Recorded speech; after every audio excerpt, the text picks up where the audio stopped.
Due to the mother's long-term medication during pregnancy, the daughter was born with snow-white skin all over her body. This abnormal white complexion quickly made her a freak in the eyes of the entire village. Even her father, unable to accept such a daughter, whipped her daily with a leather strap. Under this prolonged abuse, Xiaomei's sanity gradually faded until one day she fled the village. She collapsed in a forest and was found by a handsome wealthy heir, who took her to his home. It turned out the man's parents had passed away, leaving him a hotel. After learning Xiaomei had run away, he settled her in a room and gave her a special gift, the first present she'd ever received: exquisite jewelry. In the days that followed, Xiaomei felt loved for the first time, and her fair skin deeply attracted the man. In the dim hotel, they quickly fell in love. When the man went on a business trip to the city, Xiaomei remained immersed in their romance. But a whole year passed, and he vanished without a trace. Xiaomei hid her skin and went to the city to find him. The sight of him married shattered her. She believed his abandonment stemmed from her skin. In the hotel, she snapped, convinced her appearance was the cause. She took a knife to her skin, desperate to tear it off. Over 3 days, she peeled away all her skin amid excruciating pain,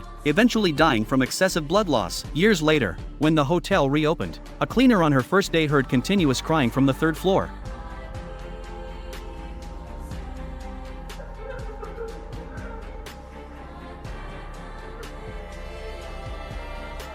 Slice open a fresh orange, extract the seeds from within, place them into a flower pot. Soon enough, a miracle unfolds. A seedling emerges from the soil, growing swiftly to maturity. Before long, it thrives with lush foliage, then bears fruit. The magician plucks 2 oranges, tosses them to the audience one by one, inviting them to inspect closely. It's genuine.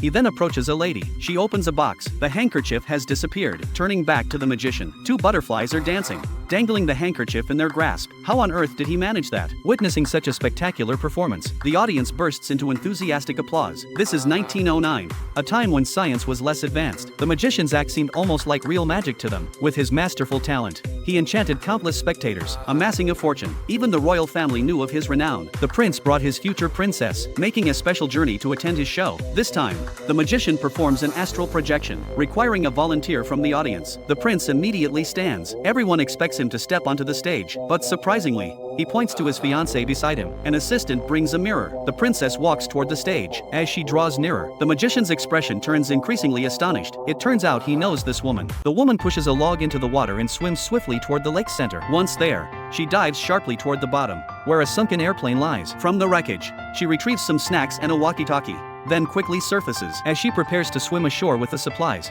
a bear suddenly appears in the camp. Gazing at the massive creature, Anna in the lake feels powerless. Just then, the brown bear seems to spot something and strides straight toward Sam, who's lying off to the side. Anna pounds the water desperately, trying to distract the bear, but it ignores her, inching closer to Sam. Luckily, the bear isn't hungry enough to attack, and it passes behind him without harm. Anna finally relaxes in the water. Back on shore, she immediately checks the pack's contents only to find it filled with masses of waste paper. No useful items in sight. After this, she drags Sam's body to a patch of soft soil and buries him. But there's no time for grief.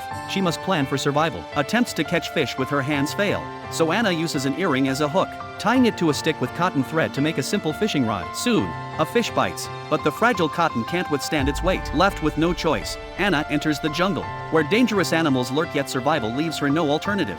This woman was cleaning up glass shards with a mop. While she was cleaning, her hands got covered in cuts. However, it was precisely this experience that made her revolutionize the cleaning tools market. She drew a sketch of a retractable mop with crayons. She found a mop pole at her father's repair shop, took some hemp rope from there, and then fixed it to the mop pole. That was the mop she designed. Just as Bill was seeking investment for mass production, her sister opposed her and scolded her, saying she could never run a business. But the investors were very optimistic about the project. After an investigation by the investors, a similar patent was found in Hong Kong. Bill needed to pay patent protection fees to the agent to avoid infringement claims, and this agent had a factory in Texas that produced parts, allowing them to get parts at the lowest price. Everyone talked animatedly about this, as if the deal had nothing to do with Bill. Before long, the custom parts Bill had ordered arrived at her father's repair shop. A group of unemployed women became workers there. Bill, in her first venture, was full of hope for the future, but the investors were somewhat worried. The cost of the first batch of goods was as high as $20,000. Just then, another bill came from the factory. The manufacturer had modified the mold 4 times to make the sample Joey family needed, and Bill had to bear the cost. Bill hung up the phone. She took the mops to a grocery store to stock them, but the owner told her to sell them to big companies first, and then let those big companies come to buy his shelf space for distribution. Bill had no choice but to negotiate with a big company. The price of one mop was set at $20. Though it was expensive, one was enough, but the person in charge said, "Why should I spend $20 on one expensive mop of yours instead of buying 20 mops for $20? Bill didn't give up. Instead, she set up a stall at the mall entrance to demonstrate her product in person. But the reality was, not a single passerby was willing to buy it. They all just took a glance and left. Since that was the case, Joey resorted to some tricks again. She took her daughter and pretended to pass by,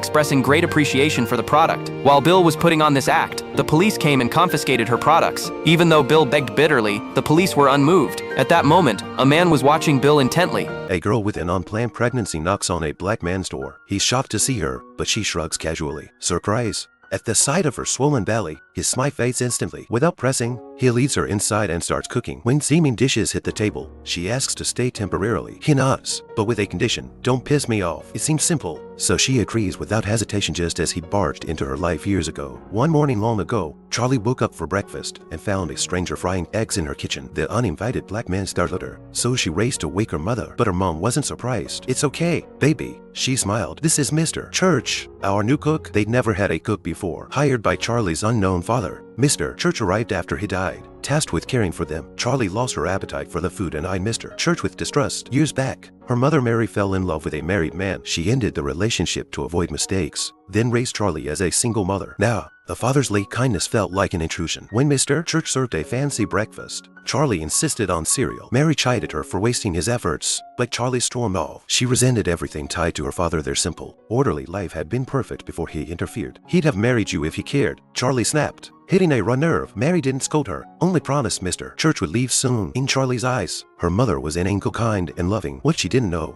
Mary had only 6 months left. This was a plate of top-grade Wellington steak, worth tens of thousands of yuan, but the man took only one bite and immediately spat it out. The mushroom sauce between the puff pastry and the steak should have used small mushrooms, yet you actually used large ones. Next, the hotel tried every means, but whether it was French or caramel pudding, the man spat them all out. All the chefs in the kitchen were at a loss, except for one female chef. She simply stepped forward and smelled the dishes, then understood what kind of guest this was. "Unrelated personnel, please leave the kitchen." She used red wine as the soup base, paired Sichuan peppercorns with lemon to stimulate the taste buds, and added the aroma of lemongrass. Thus, a serving of which soup pasta was presented to the man. The man took one bite, and a smile crossed his face. "I didn't expect you to have such a female chef." The man even quickly identified the ingredients used, deeply enjoying the peculiar flavor. Everyone carries a code, and food is the key to unlocking it. For those picky about food, what they care about isn't just the taste. They care about whether they've met someone who can crack the code. The man even ate with tears welling up and ordered to subordinates, "From now on, I'll only eat dishes made by this chef." When leaving, he left a note for Chef Xiaogu: "I'll come again tomorrow."